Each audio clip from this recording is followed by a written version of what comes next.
Alas Hill di puncak Gunung Baru, Kabupaten Aceh Tenggara. Nah, hari ini saya bersama ada Ketua Bara JP dan ada Ketua GMNI. Boleh tahu siapa namanya? Andika.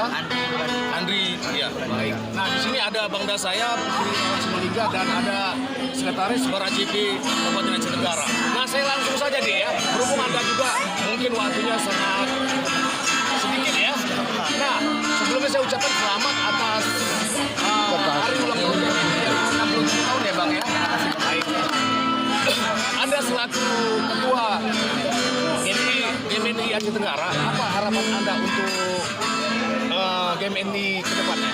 Kedepannya GMNI dapat menciptakan kader-kader yang progresif, Kader-kader yang progresif, baik. yang religius, yang memiliki asas pemahaman akademisi mana seperti saya sampaikan tadi ada nasionalis, demokratis, dan religius. Nah, mana ketiga asas tersebut merupakan sebuah tiga buah pilar Iya. untuk dalam pendidikan akademisi sendiri.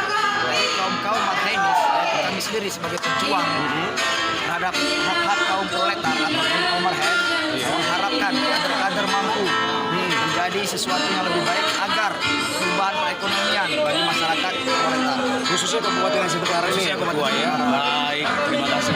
Nah, dengan adanya hari ulang tahun GMNI, saya dengar tadi bahwasanya di Kabupaten Aceh Tenggara ini Abang David Irawan adalah salah satu pelopor ya, pendiri di GMNI yang berada di Kabupaten Aceh Tenggara ini.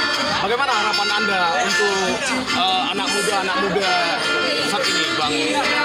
Harapan saya teruslah berjuang dan teruslah berpikir, khususnya GMNI sebagaimana buku yang selalu kami emban bahwasanya kami adalah pejuang pemikir dan pemikir pejuang. Luar biasa sekali. Baik. Dengan Bara JP bagaimana Pak Ketua? Masih ada harapannya untuk GMNI ke 67 ini, apa ucapannya? Saya bangga dengan GMI membuat seminar di peringatan Hari Air Sedunia. Semoga GMI selalu giat, Pak selalu ya. kompak selalu. Iya, baik. Terima kasih. Baik. Nah, dengan Sekretaris Bara JP, bagaimana harapan Anda untuk adik-adik kita di GMNI ini? Khususnya Yang pertama yang ada di Aceh Tenggara. yang pertama maksud Anda bagaimana? Yang pertama yang berorganisasi langsung kepada masyarakat. Jadi kami selaku kader-kader Bangga lah, bangga. marhain merasa bangga Ya. dengan adanya GMI. Oke. Baik, itu saja mungkin yang ingin saya tanyakan. Terima kasih Ketua Bara JP yang telah menyempatkan hadir di Alas Hill ya. Dan ada Ketua GMNI Kabupaten Aceh Tenggara dan ada pembina juga dan ada Sekretaris Bara JP. Terima kasih atas informasinya. Selamat sore. Assalamualaikum warahmatullahi wabarakatuh.